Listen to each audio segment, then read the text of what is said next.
Kan mbak ubingnya kan. Nyompat abang-abang Hidayah sedekah lung BU. Celeng atau lung celeng nyu kalau ju bau ulung dro nu kemandum nu. Pas yang dia nu pakai. Kadang buka.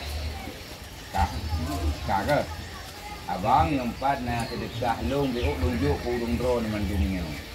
Nem doa gelung berjiat anak yang salihah, bermalim, bermutua, berberkat dunia akhirat, bermerempok dan mau surga.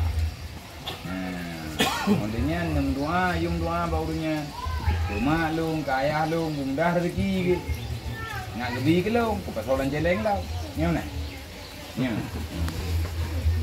Bak tahu je, bak tunggu kumpa, bak abangnya je. Berat, cidang berat. Si berah lagi biar berah lain. Yang pak bang sedekah lon berah ju.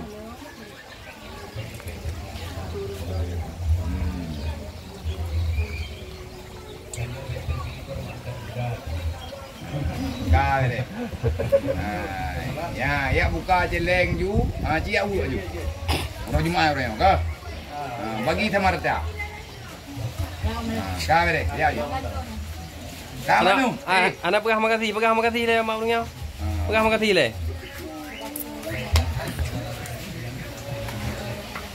Abang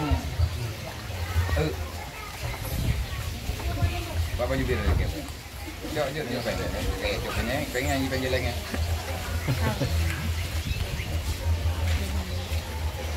Ni abang hanjit cok je pengen. Kecuali bila banyak. Ber?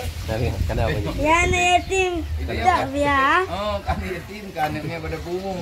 Kenapa ni? Mai boleh kan yatim. Kenapa ni? Ibu boleh aje anak fakir miskin.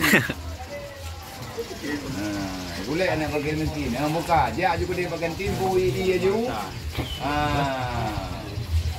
Bayi aja dia celeng-celeng je pada tunggu mujahidin.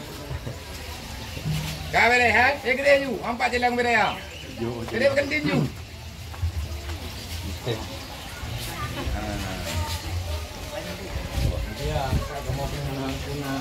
Ya, itu betul. Kalau beri makan. Bojak aku dia bergendin. Baik duit aku deh. Maknu, lancar lain baik.